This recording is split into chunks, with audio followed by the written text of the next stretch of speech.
Hit the lights! You've discovered the Halfwatt podcast. We want to educate and entertain by tapping into the most trusted source of new technology, the ones installing and innovating it. You, the tradespeople that build from the ground up. Join us as we talk with industry leaders, veteran contractors, and even some young blood. Wow, Mike, it is so good to meet you. I'm a big fan. My pleasure. And thank you for coming on the podcast. My pleasure. So I'm also an instructor, and the podcast was the Halfwatt podcast is sort of dedicated to obviously limited energy folks here, and that's sort of what we were after. And but it opened up to any electricians. We certainly we're gonna be exclusive. But I also teach for IEC here in Oregon, and I've used your materials and talked about. We've gone to your website and done the sample questions to show students, the code and talk about stuff like that. But I'm really thrilled to meet you. Thank you. And I'm Mike myself, by the way. I'm honored to be here. I'm glad to participate. Whatever I could maybe do that maybe can make a difference, that would be cool. Yeah. Well, so I looked at your bio, and I had no idea that you were a water skier and a mountain biker. And that is really cool. Yeah, I'm very passionate about sports, and I like aggressive. Apparently, I'm an adrenaline junkie. I'm nice. 72, and I'm a very big jumper in mountain biking, jumps, drops. I'm more of a downhiller. I'm not a cross-country biker, and that's what I am. So now, are you in Florida? Or are you? I'm in Mexico. You see the background here? Yeah. And all those it's in my backyard. So where is that again? Mexico. I live in Santa Fe, New Mexico. Oh, Santa Fe. I've been there. That's beautiful.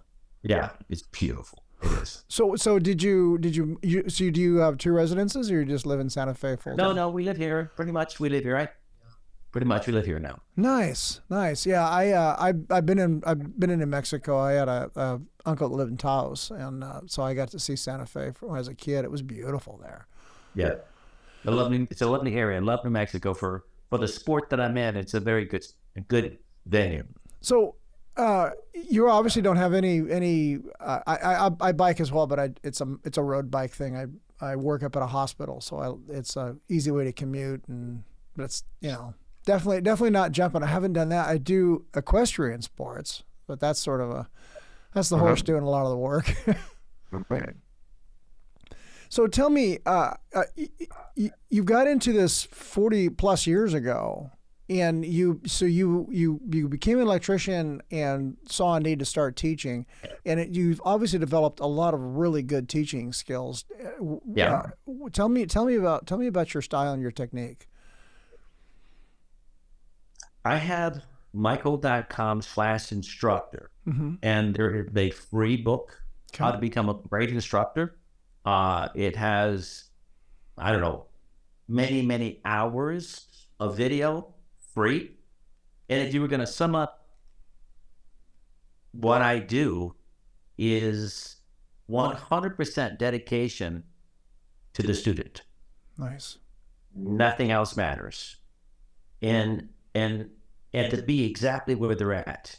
And so I won't say it's a long program, but I mean, it's a book, there's a video, but the whole key there is that the only reason that I'm presenting, and when I teach how to be a great instructor, the only reason the instructor should be there is because they want to be able, that person, to set that seed and to let them know that the student's potential is beyond what the student even imagined. Because most people, I'll say the trades, but let's say using that as a basis, their entire life they've been put down. They didn't have a support system, they didn't have a mentor, and they don't think a lot about themselves, and they don't expect much from themselves.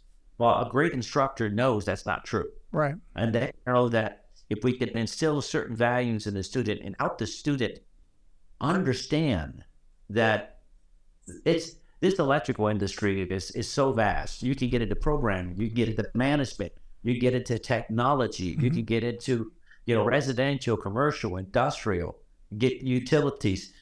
a person getting in the trade doesn't really know where they're going to be 5 years or 10 years or 20. Surely Mike Holt did not expect, I've been doing this for 50 years, did not expect to be doing what I'm doing. Oh. And so the expectation is that the instructor is there to allow that student to know there's so much more that they can achieve, and it can be done. That's an excellent philosophy. It really is. That I know I'm looking up at the screen to see you and not at the camera. I'm driving myself crazy. But that's an excellent philosophy. I've talked to my apprentices when I teach them. One of the things I do is I go around the room and I say, I want everybody to introduce themselves. What you did before you got into the apprenticeship, because that's as critical. And I don't treat apprentices poorly.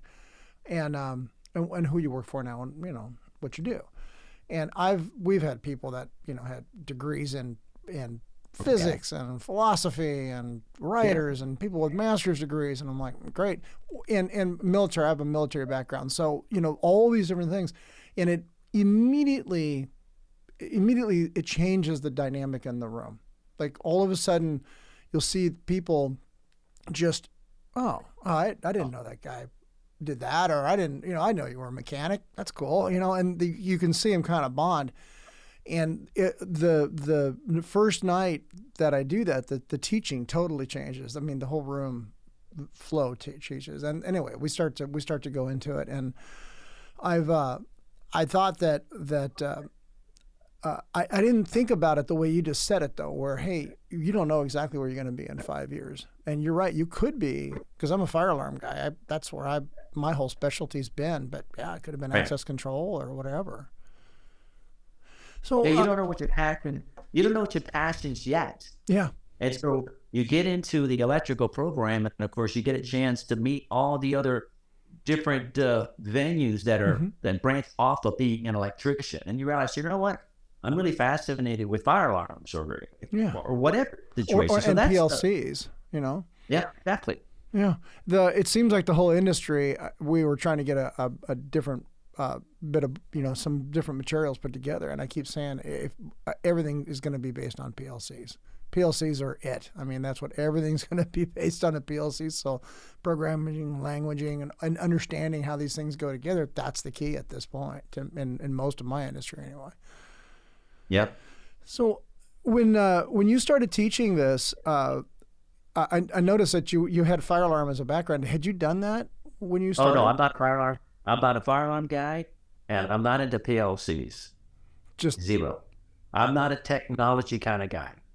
None of that interests me at all. I'm services, wiring, commercial, industrial, residential. So yeah, I was never got into the limited energy world. That wasn't my world. I mean, I write books on it. You know what I mean? Of course, I understand it, but that wasn't my passion to move in. And I became an electrician. Then I became an instructor, an electrical contractor. Then I moved into more of the instructor writing, publishing business. So yeah, that doesn't really get me excited.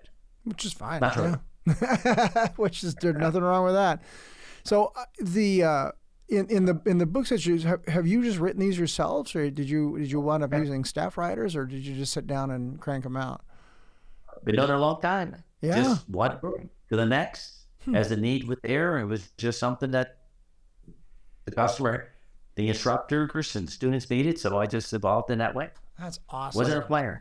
Wasn't a plan. Wasn't a plan. You just started doing it, and I guess you really saw the need. Honestly, you must have felt like there was a need there. Everybody doing their job should know what the need is. So you just need to know, okay, whatever. It could be the customer, it could be your employer, and you need to be aware that need changes. Right. I look at every 5 years, I've evolved into a different person. I do different things. Now yes, that's interesting. Thing, but every 5 years, you really shouldn't be doing today what you did 5 years ago. Not if you're looking to be different. If you're looking like, listen, I'm happy. I'm not looking to do different. The amount of money I'm making, because compensation is a function of value that you bring to the table. Okay. If you're doing something, whatever you're doing, and you don't change in 5 years, well then, why would you be getting any more money? I mean, it's not because you're there 5 years. So you have to now evolve, and you have to now provide the market something that they need that is of value. That's an excellent point. That's an excellent Every 5 point. years. I don't do what I did 50 years ago, Okay. 5 years, 10 years ago, 20 years ago. I've evolved. Our products evolved. And you just keep, and so and it's really not following an industry trend as much as it's just staying on your game and recognizing. I mean, there's nobody telling Mike Holt, hey, I think you should be going here and here and here. You're in the middle of it, looking, going, this is where I want to strike, and we're going to get to. I think what people need to do if they want to be successful, in whatever world it is, you need to go out and you need to seek responsibility. Okay. Not wait for somebody to come up to you and say, hey, would you like to be a foreman? No way. You need to be seeking it. Say, hey, I want to be a foreman. What do I got to do? When can I be a foreman? And push and push and push and push. And recognize, though, you better get some education to put yourself in a position. You better be licensed. You better be continuing education, of course. You better stay on your toes. You better be taking some business classes. We offer business programs, but there might be other people. But you can't be a foreman without what? Just because you're an electrician, you're going to be a foreman. Right. And you got to push. You have to keep pushing to assume responsibility. And most people, they don't push. They just sit there and wait. Now, there's nothing wrong No.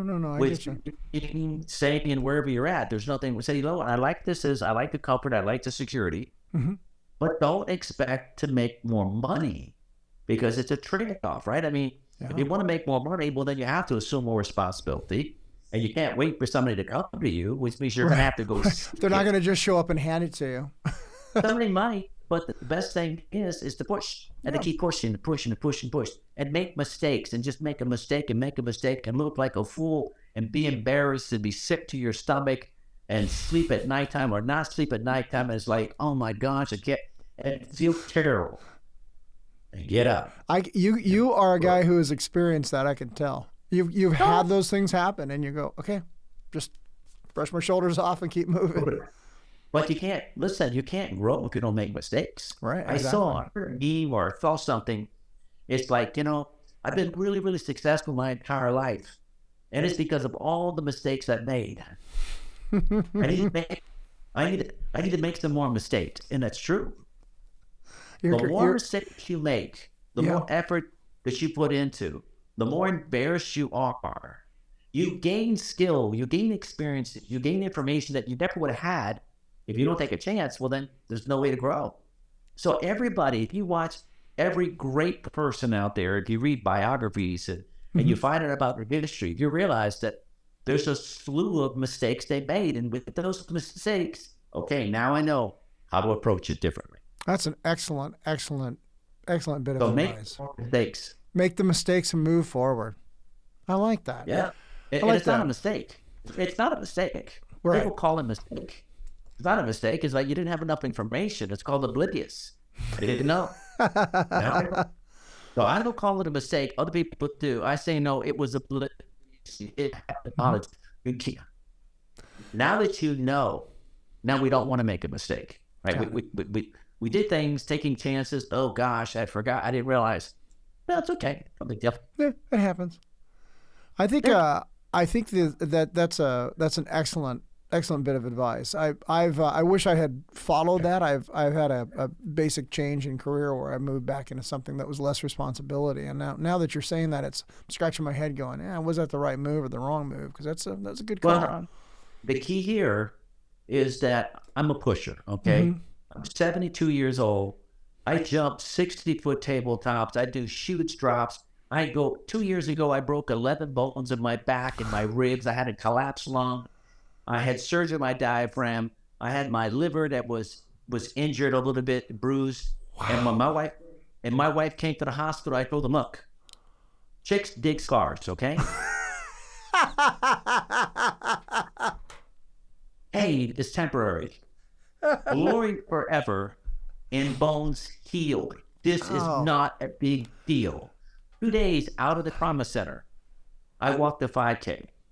Wow. 2 days after that, I hiked the 7K in the mountains. 3 weeks after that, I was on my mountain bike being very careful. But maybe that's why Mike Holt is Mike Holt, right? Yeah. I'm pushing the limits. I'm taking the risk. I want to just keep pushing it. There's nothing wrong. And my wife is different. My wife, no way. No, she's not doing any of that. And so you have to learn who you are. Mm-hmm. But the most important thing is to not allow your self-worth. See, your self-worth establishes your ceiling. Okay. If you don't think that you're any good, well, guess what? You're not any good. I mean, you can't be. If you don't think that you deserve something because you just, whatever you were told, well, then you don't. I don't have a ceiling. I don't have anything that tells me that you can't do this. That you can't reach it. Yeah. I don't know that. So my point is this. If you're happy with, hey, you know what? I don't want those responsibilities. I'm 72. My wife tells me all the time, I thought one day you were going to slow down. I thought you were going to retire and be with me. Yeah, I thought you were going to be. Listen, it's not going to happen. Okay? So for me, the drive, the push, the energy, the risk, I'm happy with that. Somebody else is like, listen, I don't want any of that crap. So then they're not going to do that. And there's nothing wrong. But the key is this, be happy. To say, listen, you know what? I decided I don't want that responsibility. I'm going to step back. Like you said, you know what? I think I'm going to step back. And I'm going to take less. There's nothing wrong with that. You're like, yeah, this is what I want. I want to be able to do whatever. Turn wood. I want to be able to spend more time with this and that. And I do spend time. And I spend a lot of fun time. Sure. So the key there is just know who you are. And just be, you know what? This is me. And I'm happy exactly what I'm doing. So you really, I mean, you really at some point got this, I'm looking for the right words. At some point you kind of, I call it catch an edge. I don't like to snowboard, but you know. I like it. So you just got it and you went at it and you just started doing it. Was this at a young age that you started? Was this like in high school or college, or where did you just go? Where did you catch this desire to live this way? Understand, I'm a high school dropout. I didn't know that. I got a girl pregnant when I was 17. I was in a gang in Miami. I didn't have a father. We had no money. We were as poor as anybody could possibly imagine being poor. And I was terribly embarrassed because I had no clothes and I'm going to school. And I'm now going to go to junior high, or today what they call middle school. And I was so embarrassed. I was able to find a paper route, started delivering newspapers, started making money. I saved for 4 months. And the day before school, I went to a really high-end store. My mom worked there. It's called Birdine's at the time. And I bought all clothes. And when I went to school that Monday, you would have thought I was the richest kid in the school. You would never have known that I was poor as could be. So I had that desire to be better. And then, of course, I get a young woman pregnant. And I'm a dad. I'm going to be a dad at 17 years old. And my commitment was to take care of my baby and to take care of my new family. That's the only thing I thought of. And in the process of, okay, that means that I have to make more money tomorrow than I did today. And next month, I need to make more money than I did today. And I didn't understand everything, but I got my high school GED. Thinking, okay, we got to get that. So I'm working in the morning, delivering newspapers. I got out of the gang. I'm working full-time in the daytime. So I'm going to school full-time in the daytime, getting my GED. And at nighttime, I'm working. So, I mean, I get up probably 5 o'clock in the morning, and I'm done probably 11 o'clock at night. I get off, and then I got to get up the next day. And it was 7 days a week to deliver the newspaper. I finally got in the trade. When I got in the trade, I heard that there was a license called a journeyman's license. And I didn't know anybody who had a journeyman's license because there wasn't many people that were licensed. And then I found out about, okay, there's a test. That's how you get it. And then I went to study, but there were no books. Back in 1973, there were no exam prep books. Yeah, that makes sense, yeah. And if you could get a book, everything was black lines that I couldn't tell was a wire, what was a box, what was a raceway. I couldn't tell what was a bondage operator. So even some of the books like the source grounding and bonding book at the time, you couldn't even understand it. But I studied and everybody told me it's fixed. You cannot pass a test. It's all a test. It's all a matter of the buddies and who they knew in the mirror. I don't know. I got a 96 on my test. Wow. I'm like, okay. But I studied my code. Everything I could. And I got my test, and that's the first time I realized, okay, guess what happened? I got more money. Mm-hmm. So Yeah, that created a concept. Then I heard there's a master's. Master's? Well, yeah, if you're a master's, then you can make more money. Really? Well, then I immediately started studying for master's. Wow. And I got my master's. And then I became an instructor. So my model was never that I ever thought anything other than I have a passion to take care of my family at all costs. Yeah. That means that I would study easy 30, 40 hours a week. Easy. I would study easy 5 hours a day. Wow. I would study easy 10 hours on a Saturday. Easy 10 hours on a Saturday. Easy 5 hours on a Sunday. Wow. That wouldn't even, my brain would never even think, because I knew I had to get my license. Mm-hmm. I got my journeyman's, I got my master's. It eventually evolved. And at some point, whether it was conscious or not conscious, I realized that if I put myself and educate myself, hey, I can do that. Can I do that? Can I be an informant? And I pushed myself, and then I got in trouble and I got embarrassed. That I learned over time, being educated, being prepared, Mm-hmm. being a positive person. Let me tell you something. When I worked in the field, I ran 100% of the. I ran. If you told me, go get me a bundle of half TMT, Mm-hmm. I ran to the trailer. I ran and I ran back. I ran nonstop, continuously. I pushed as hard as I could. I wanted to be the best helper. The guy I worked with, he was a 65-year-old Christian. Mm-hmm. I wanted to be the best helper he ever had in his life. So my desire was to continue education, a wonderful attitude, just, hey, whatever it takes. You want me to work late? Done. You want me to work all night long? Done. You want me here early? Done. No matter what you wanted, I was there. Wow. To make sure I made my boss money with the expectation that if I keep doing this, I'm going to become more successful. Mm-hmm. But understand something. Yeah, I study 5 hours a day. Yep, I study 8 hours, 10 hours on a Saturday, 5 hours on a Sunday. I passed my test with a 96. Yep, I studied for a master's. I got that. Yep, I wrote a book. Yes, I killed myself. Yep, wrote another book. Killed myself. It took me, and I tell people my great instructor program, it took me 25 years in the trade before I felt I was not a poser. Because in reality, we all acting like we know something that we really don't know. At some We're point, all posers. Yeah. Huh. But at some point you realize, you know what? I know what I'm doing. I do know this. Yeah. It took me 25 years. That's when you finally was, felt like you had reached that. It's point. like, you know what, Mike? You're not a phony. You actually know what you're doing. Wow. We still make mistakes, of course. Mm-hmm. But so what was the thing that happened? Well, my stepfather, I did have a stepfather for a little while, Mm-hmm. and he called me Charlie Brown in a despairing way. Oh, Charlie Brown. So I hated my name, Charles Michael Holt. I hated the name Charles. Oh, no because kidding. it brought back terrible memory. Sure. You know what I mean? So maybe part of my success was I'm going to prove this guy wrong. Okay, I'm going to prove him wrong.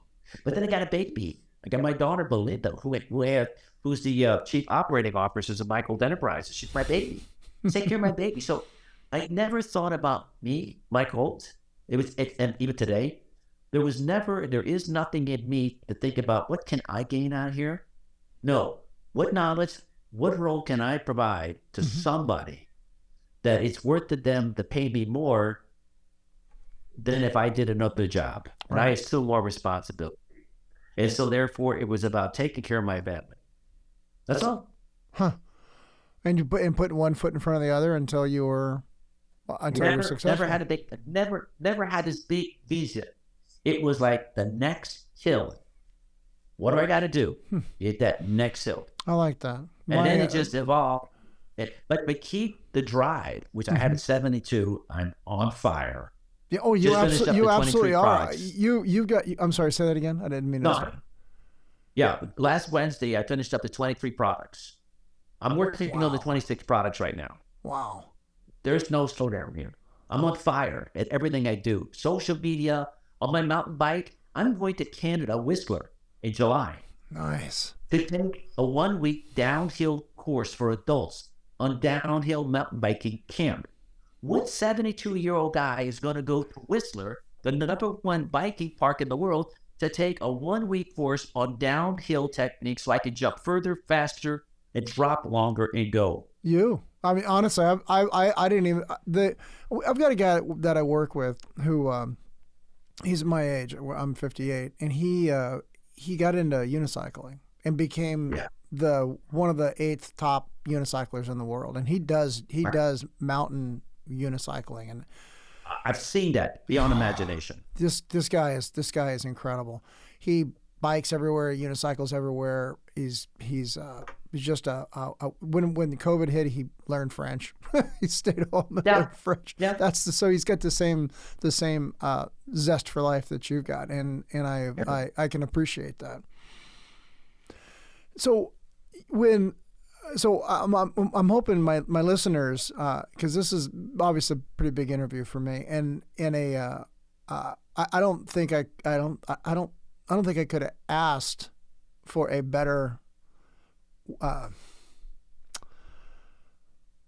bit of information for them to hear than that, because I always talk to my listeners as, hey, okay, kids, this is how we do this, and I had a young man on the show a couple of weeks ago who has started his own company, and I said, okay, now for all of you who have ever said, I want to start my own company, this guy did it, and he just turned out a couple of years ago, and he did it, and I said, so tell us all the steps you made, tell us how the good, the bad, the insurance, all that stuff, and he laid it all out and told everybody how we did it, and this really is like a next level. Hey, okay, now if that's where your ego is and that's where you want to go, then now let's look at what Mike did and let's move forward like this. This is exactly the drive that you really need to go far, really far. It's not the success. I mean, I'm an 8-time national barefoot water ski champion. Mm-hmm. At the age of 61, I was in the pro class, which means I was one of the top 20 male barefoot water skiers in the world. Wow. At the age of 61. I was one of the top 7 in the slalom event. I was one of the top 7 in the United States. There was only 7 people in the United States that was in the pro class. Uh-huh. So I'm in the pro class at the World Championships. I'm in the pro class at the National Championships, and I'm 61 years old. That's point incredible. Is that you have to strive, and it isn't the destination. It's that journey. Okay. It's always the journey. If you see anything with Kobe Bryant, Mm-hmm. and I love Kobe Bryant. I just love everything about him and his mentality, that Mamba mentality, and the work ethic and everything. And he will tell you the championships are wonderful, but the best part was the drive to get to peak performance. To get to that and point. So that's what people miss, because you're not living, and it's that stress. But then again, it's okay. For some people, like, listen, I don't care about it. I don't care about barefoot water skiing. I don't care about mountain biking. I'm happy getting up in the morning, having my cup of coffee, and I don't want any stress. There's nothing wrong with that. But the key there is that you don't complain. No, you don't say, well, I wish my life was this. I wish I had more money. No. You can't make more money without making more effort and making more mistakes and taking more risk and assuming more responsibility. Mm-hmm. You got to make a choice. Yeah, you really are making a choice. And I like what you say that, and it's okay if that's where you want to go. There's nothing wrong with that. But my wife, take everything, write down every single thing. Mike Holt, okay, mm-hmm. and then look at the dictionary opposite of all of that, and then write that down, and then it's my wife. She's the yang to your yin. I mean, she's just like, listen, go for that. That's not my thing. And there's nothing wrong with it. But the thing is, you got to be just satisfied with your molecules. Mm-hmm. You got to just say, oh, this is how my brain is wired. This is how I feel. This is what I want. So how long have you been? So how long have you been married to her? 35 Wow. years. Yeah. If you realize your molecules are not molecules, your molecules are this relaxing, all this other stuff, guess what?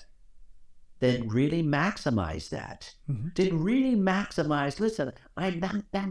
I'm this. Well, then stop feeling guilty that you should be doing this. Don't feel guilty. Just say, listen, those are not my molecules. And then be able to enjoy every single day to say, you know what? This is who I am. I want to have a glass of tea.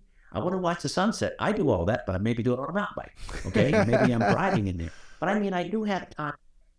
I do have some downtime, not much. My point is this: you should maximize who you are, and that means I'm teaching a class. I like this class. I like my work. I like this. I like the way it's all going. I like my grandkids or my kids or whatever the case may be. This is who I am. Yeah. Let's just say, that's what I'm trying to say. Be who you are. And just be happy with that. Or realize, you know what? I want more than that. Well, okay, then get to work. Then get moving. Then get off your tickets and go. Yeah, that's okay. Yeah. Excellent. Wow. Yeah. So you must do motivational speeches as well. You have to have a motivational. I mean, if you didn't, that's a whole nother genre for you because you're good at it. Yeah, you're really good at it. You see, I have 7 kids. I didn't finish high school. Okay, I didn't. I got it. I got a young girl pregnant. I was in a gang. I had every single thing you could possibly have to justify why Mike Holt should not be successful.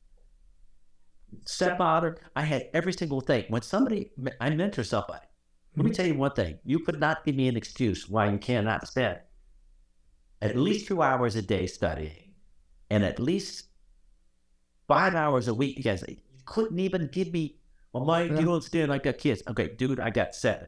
Well, Mike, you don't understand, I'm divorced. Okay, I was divorced also. Well, you don't understand, I didn't finish high school. I didn't finish high school. There's not a scenario that anybody can tell me why they can't do something. Yeah, that's a good call. When I present my life, and I say, listen, guys, here's what I did. Here's what I accomplished. Here's what drove me. You got to decide what you want. And you might say, you know what, now that I think it, my wife sometimes will tell me, you know, I should have gone to college when you told me I should go to college, this and that. I should have done this and that. I'm like, listen, let's be honest here. Stop all this I wish stuff. That's not really what you want. Yeah. Because if you really wanted it, you go to college today. You would have done it. You would have done it. So how about you stop regretting things in your past of your life and just say, you know what? Let me look at my molecules. And you know what? My molecules are like, it didn't want to go to college. It wasn't my thing. Yeah. It didn't want, whatever it is. It didn't want to take that. They didn't want to take that emotion. It didn't want, it doesn't matter. And you accept it and just go with it. I mean, it's like not going with it. It's just like, hey, you know what? You're 20 years. You have a right to be exactly who you are and never feel that somebody else is defining you. You just decide, you know what? These are my molecules. And I like my molecules. Now, your molecules are different. And I appreciate your molecules. And you kind of got me all jazzed up. But you know what? I realize I don't want that stress. I don't want that responsibility. I'd rather have this, and this is the journey I want to have.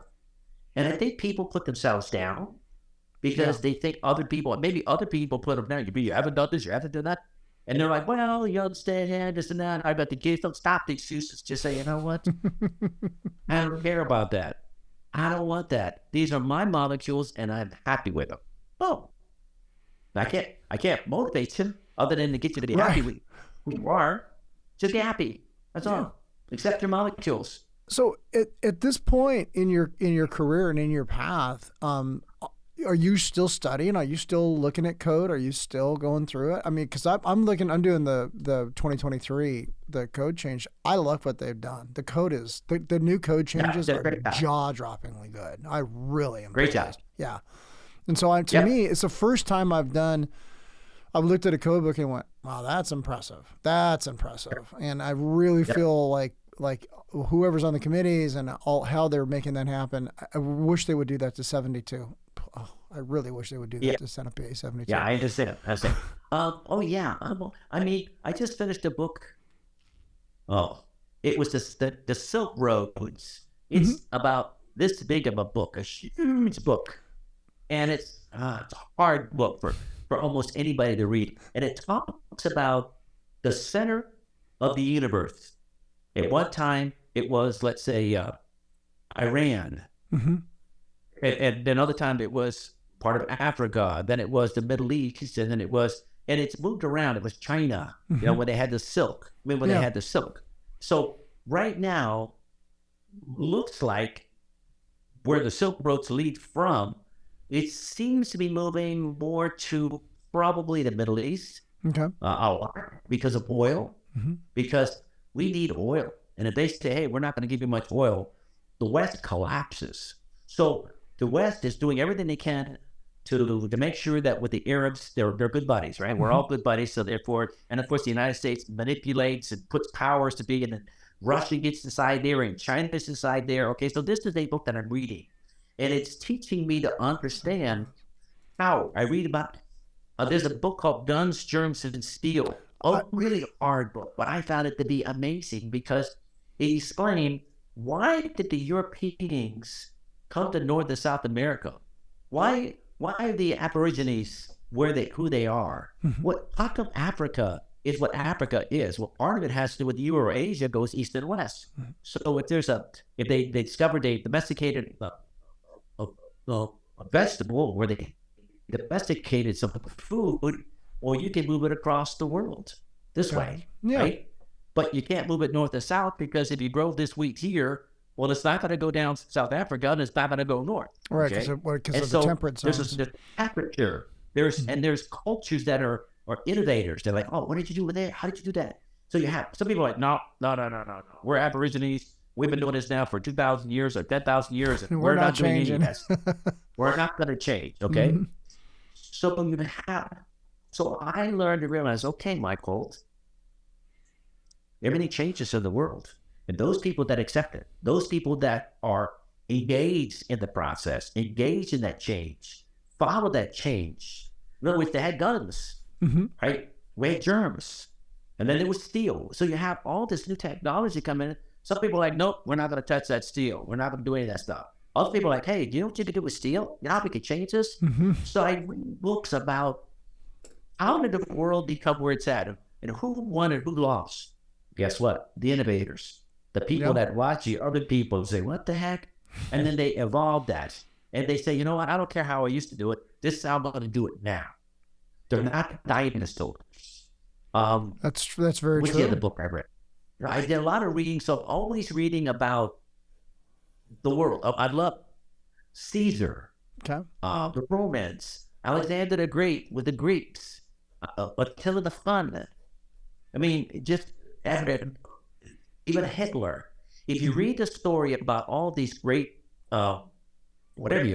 Mussolini, you'll find out that, I mean, look at Caesar. He's out there and he gets the Gauls, and he wasn't supposed to do the Gauls, and so the Roman Senate was all upset with him, and they said, what did you do that for? And I'm like, what are you talking about? I mean, look what they got for you. So he comes back to Rome and said, listen, don't come to Rome. If you come to Rome, we're going to consider you attacking us. Don't pass this line. Caesar goes past the line, and he's going to go to Rome. So now he's going to attack the Romans, right? So what do? All the Roman senators, they jump, go south, they get on a boat, they go to Egypt. You know what Caesar did? He got there 2 hours too late. He could see the last boat floating away. You know what he did? Wow. And they took all the boats. He built boats. He went after them. He went after them in Egypt. Wow. He got there just with a couple boats, just to get there, and he set up shop, just to be there. And all the other guys at the back building more boats, and then all of Caesar's Roman guys, they go over to Egypt and they take over Egypt. Are you kidding me? You would have thought, okay, they're out of here, I'm done. No. Yeah. Alexander the Great. He goes to the city of Tyre, an island. He goes, hey, I want to pray there. Like, nah, I don't think so. They go, yeah, we want to pray there. He builds a causeway over there, all the way across. They burned the causeway down. He goes hundreds of miles, gets more wood. He builds another causeway. He gets over there. He kills 100,000 of them, and then he prayed in the mosque. My point is that anytime I'm struggling with something, I'm thinking, okay, what would Alexander the Great do? There would be nothing that he would not do. Caesar, there's nothing Caesar would do. Yeah. He set a goal. I'm going to do this, and it's done. He didn't care about the effort. He didn't care about the cost. He didn't care about anything other than he established a goal. And too many people are not willing to see they get a license. They're not going to get a license. Oh, how much money is your book? I'm like, dude, you're not going to pass the test with a book. You need to get a program. Well, that's a lot of money. And I'm thinking, I had to argue with somebody. You don't understand. Right. That You're not whatever with it costs, whatever it takes, however hours it takes, it doesn't matter because I'm going to be licensed. That's it. As fast as I possibly. So if somebody wants that, if you don't want that, then be happy with your molecules. Don't be complaining about your life. Be happy where you're at. So I'm kind of a World War II buff, and I've read a lot of books on World War II and such. Actually, I'm working on a Winston Churchill right now. I got a book right now, Winston Churchill and the Kennedys. Do you? Have you read it? Yeah. Go ahead. This one I'm working on is I think it's an autobiographical book, but it's pretty good. But it spells out a lot of his youth at this point where I'm at, and you could see the drive and determination that he had. He had the same drive that you have, where one of the things that happened to him was he could not get this father of his he just idolized.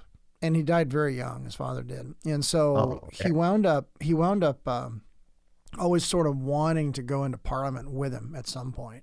And that just never really happened. But he wound up being this fantastic orator and writer, and he did pretty much what you said. He really put effort into what it was going to do.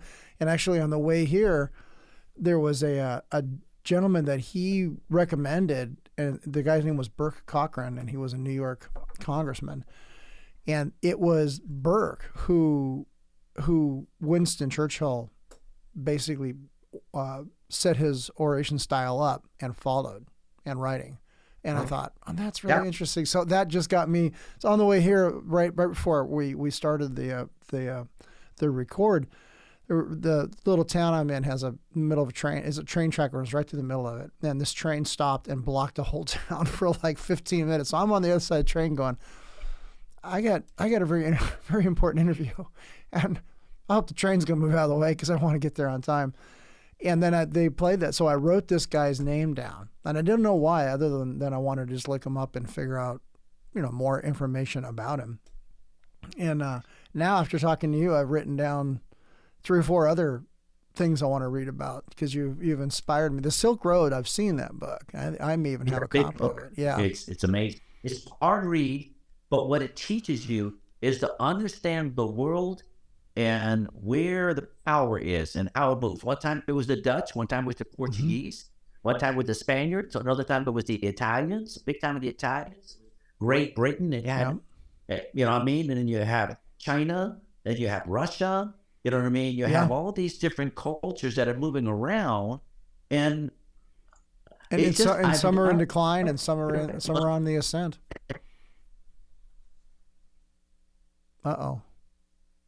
Yeah, and I always relate I'm successful. That the video froze for just a second, but I was saying that some are on the decline and some are on the ascent, and then But why? Well, you're right. Because look at Dubai. I mean, look at what's going on with Dubai. Dubai was just this desert thing. Now, even on satellite, Dubai is pretty impressive to look at.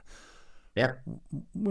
So there is a huge amount of money moving in and out of the Middle East. You're absolutely right. But when I read these things, I take it to the personal level, and that is that what, it's possible that what I'm doing, the way the world is moving around, I don't have the same value that I had years ago. Yeah. You know what I'm saying? Yeah, it makes sense. So I always relate it down to, so how can I help somebody else understand? And that is be aware how's the market changing? You had COVID. What affected that? What about your job? It could be. It doesn't mean like you're a contractor. It's just that individually, you need to make sure you position yourself to be in demand, and that means that every 5 years you need to have gone to school, go to programming classes, certification classes, do whatever you have to do to put yourself. Again, all I wanted to do was take care of my family. So I had to be aware what's going on in the world, and for me to be positioning myself. I'm gonna make sure I get that written down because I want to use this with my students. 5 year. I'm gonna use that 5 year cycle if you don't mind. In 5 years, they should be a journeyman electrician, right? Oh yeah. And if somebody starts, it should be done. Okay. Oh yeah. But in 5 years, you should not be a journeyman electrician. You should be a master electrician. Right, a master, or you should have, or a nice at 2 or 3 or 4 at some point. Well, whatever they are. Yeah, you should that. have. You should have gotten all your certifications and never stop. Put yourself in a position that somebody's going to come to you and say, "Hey, listen, I need somebody. I heard about you." Again, if those are your molecules, it might not be. Yeah, and they may not be, but if they are, but a lot of the folks that I'm teaching are pretty. I've been teaching electrical stuff for a little over a decade. But I was teaching in the military long before that, and kind of what you've described here. I sort of stumbled into something like that when I was younger. I did what they called electronic warfare. So in the military, in the Navy, if you had an aircraft or a ship with a radar system on it, I looked at the radar system, interpreted what it was, if there were any weapons involved, what was happening there, electronically deceive or interpret or re-radiate or whatever we needed to do to protect ourselves. And it was more of a defensive art. And I had a lot of folks coming out to the fleet, especially in the 80s, that were not necessarily, you would come out of school and they just didn't necessarily know exactly what they were doing. Sure, and so, you're going to be asleep on watch. They're going to be on watch. You're going to be asleep. And so it was my goal to make sure that if I'm going to be asleep and you're going to be on watch, and you've got to have the reaction time that I have to have in order to protect us from whatever is going to happen, then the training level needs to be there. And so I sort of took it upon myself to start teaching these guys. And I realized that school, especially if it's a cookie cutter school, we do it this way and we just put people through it. And schools in the military are excellent, especially in the Navy, but they can also be filters. Like we're filtering out the folks that can't handle our way of teaching. Right. And that is the only way that they teach. And I thought, well, okay, that's kind of a draconian thing. When I went, so I started teaching my own folks and using my own techniques, and I just, got pretty good at it. Then when I went back to school myself, the part of the technical training on it was one particular class was really poorly done. I mean, really poorly done. And it wasn't the materials; it was the way it was presented. It just wasn't done right. Sure. Struggled. Couldn't get it figured out. When it was digital theory, which you'd think, well, that would be super easy because it's ones and zeros. How could you possibly go wrong? But when all you have ever learned was analog, and all you know is analog systems, right? You don't, especially tubes in particular, and a little bit of solid state. It doesn't just translate right over to digital theory. That's not an easy translation. So I couldn't do it. So I wound up memorizing and doing the next about 12 or 16 weeks by rote, by memory. I mean, I could do the material. I could understand what was going on. But when it came to the digital theory, I just said, we'll get there someday. I'll figure it out. The very last portion of this class is 4 weeks of night school, and it's the advanced portion where they teach you about the output of the machine, not just the input. And we sat in the class. There was 4 of us in this class. The very first night, this first class petty officer starts talking, and he goes, okay, well, just like we did on this machine, it's going to load its data like this. And I just went, oh, no. Put my head down, and I just, oh, not this again. And this guy looks at me, and he says, what don't you understand about that? And I said, the whole thing. And he looked at me, and he goes, because the 3 of you can take a break if you want. You can go take a smoke break if you want. I need to talk to Petty Officer Brooks. And I says, all right. And they stayed. These other 3 guys stayed. And in 20 minutes, that guy taught me 16 weeks worth of electronics. He unlocked my brain in such a fashion, and he could just see it. He knew exactly what I was stuck on. He knew exactly. Yeah. He says, "You're not the first person that's come from the analog world into the digital and didn't make the transition." He unlocked my brain, and all of a sudden, all this information that I didn't quite understand just whizzing in my head, and I was like, "Oh my gosh." I was so excited after that. Yeah. I mimicked that guy's teaching sect. I took his teaching sect. I had him re-enlist me because I was due for a re-enlistment. I had him re-enlist me. Took his teaching techniques, and when we finally graduated that particular part of the course, he wrote him and the chief wrote the test materials. The test was 7 hours long and 5 questions. Yeah. And I thought, wow, that can't be right. It can't be that. It can't be 7 hours for 5 questions. I did the first question, and about 45 minutes later, I'm down. I used to be a smoker. I was down the smoke break area going, oh wow, this going to be a good test. That test that those guys wrote you had to know every tech manual. You had to know your way through the system entirely. Everybody got 100%. I don't think anybody missed a question on it, and that I knew, because it wasn't that it was hard. It was thorough. Nothing is hard. Nothing's hard if you know the material. And Nothing is hard. It's just effort. Mm-hmm. You just gotta work, and you work and you work, and you're passing a journeyman's test is not hard. It might take you a year of studying. 20 hours a week. And if you come from another country, or if you don't have the language, you have dyslexia, you don't have the history, it's not a big deal. You just have to work harder. You just have to work harder for it. You just all stop. Just say, I'm going to pass the test. I agree. Take care of my test. That's it. Not that complicated. And then be like Caesar. Whatever it takes. Keep moving to forward. make it happen. So never stop. So you read. You're still reading. You're still writing. You're still obviously you're biking, and I'll take it you're not water skiing as much in Santa Fe, or not. I live in Mexico now, so barefooting is barefooting's not an option. But you're hiking. You're clearly active. Does your wife come out and hike with you too, or is that just not? We took a really nice hike today. Oh, excellent. We were here in New Mexico, so I hike with her as much as she wants to. Mm-hmm. I push a little harder than sometimes she wants.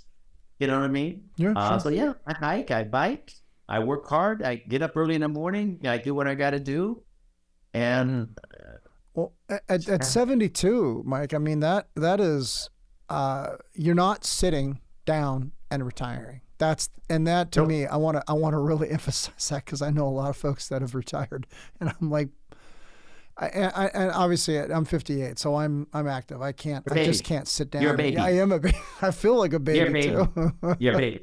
But you're a baby. But I don't want to just sit down. I'm never going to retire, but I am going to die. Mm-hmm. And I'm okay with that. Totally cool with that. Every single second, this is a fact. Mm-hmm.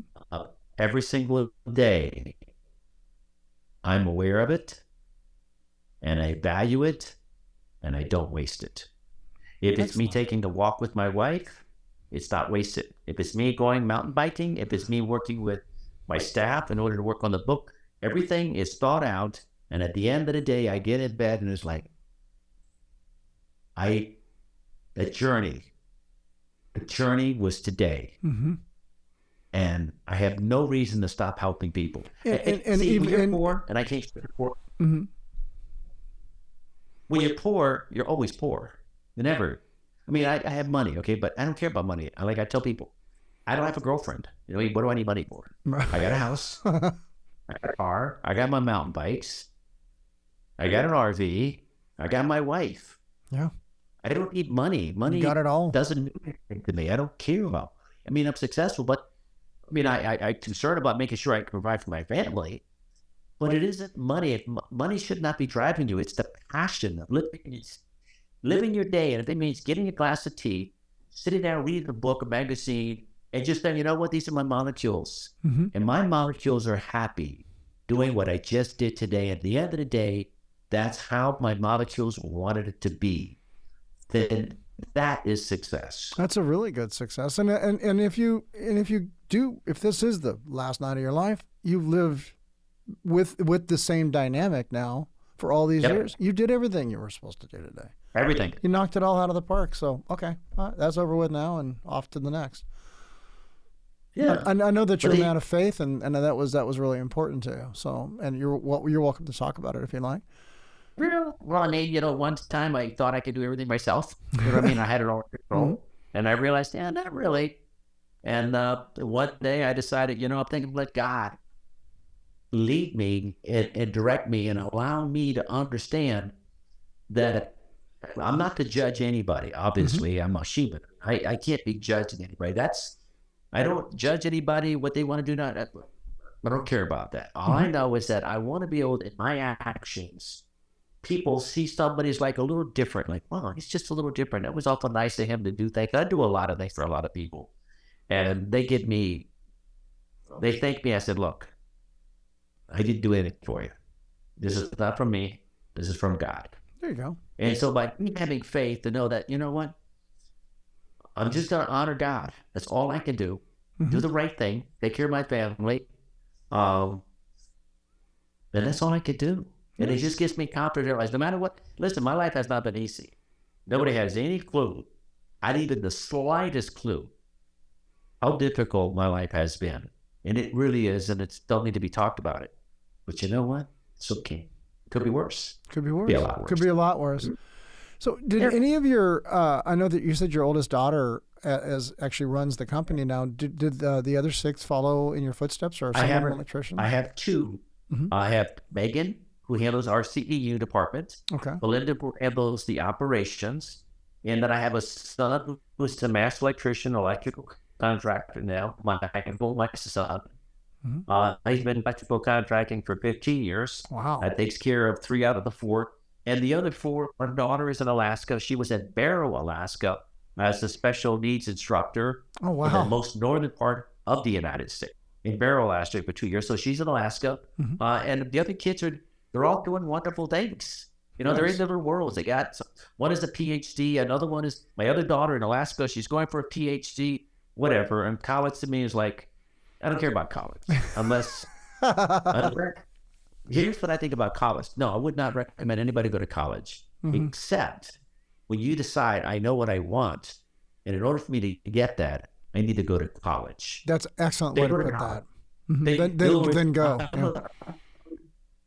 I'm a laser pointing kind of guy. Okay, I want that. What do you got to do? You got to go to college. No problem. I'm going to college. But just to go to college and get student loans and get student debt and not know why. No, I tell anybody, I don't care if you're a girl or boy, be an electrician, be a plumber, I don't care, get into a trade, do hairdressing, cosmetology, be a, what do you call that? The lawyer's office, forgot. Paralegal. A paralegal. Do something. Yeah, I told the same thing. I ran into a kid one time. We have a lot of folks that have come here from like Russia and Ethiopia and places like that. And I had a kid walk up to me. I do sprinkler systems and worked on water stuff too. And I was doing a backflow chest one time in a vault. And this young Ethiopian kid came up and he goes, "Hi." He goes, "Do you mind if I ask you what college you went to do this?" And I said, "I didn't go to college. I'm a tradesperson." And he goes, "Really? You don't have to go to college?" And then I says, "No." I said, "I'm going to make a recommendation." I said, bend tin, hang wallboard, sweat pipe. Do something with your hands that can't be shipped overseas, and get into it. And I says, and you obviously you're bright enough to come and sit down and talk to me. You could open up a company and be a minority business and have business handed to you. Go for it. Yeah. I don't know whatever happened to the kid, but I'm hoping is great. College is great. It's a vehicle to get to what. There's no other way to get to it. Go to college. Yeah, but if you don't, then just please. You have no choice. I want to be a doctor. Yeah, you got to do it. Wow, what an enjoyable discussion. I'm super happy we talked. and you obviously do things. I can see it's nighttime there, so there's not even the same time zone. I really appreciate you being here and spending time with me, Mike. It's what a pleasure. I would just like to say to everybody, please do. Your molecules, just value who you are, and nobody should be telling you how to run your molecules. You'd have to look at your molecules and say, you know what? I think I want to do this. Well, then do it, because you choose on your own design. You're looking at your molecules, say, you know what? I think I want to work a little harder. I think I want to assume more responsibility. I think I want to be able to go more, whatever it is. Don't allow somebody else to judge you and say, oh, this and that. Listen, respect who you are and just say, you know what? I think I could do more. Okay?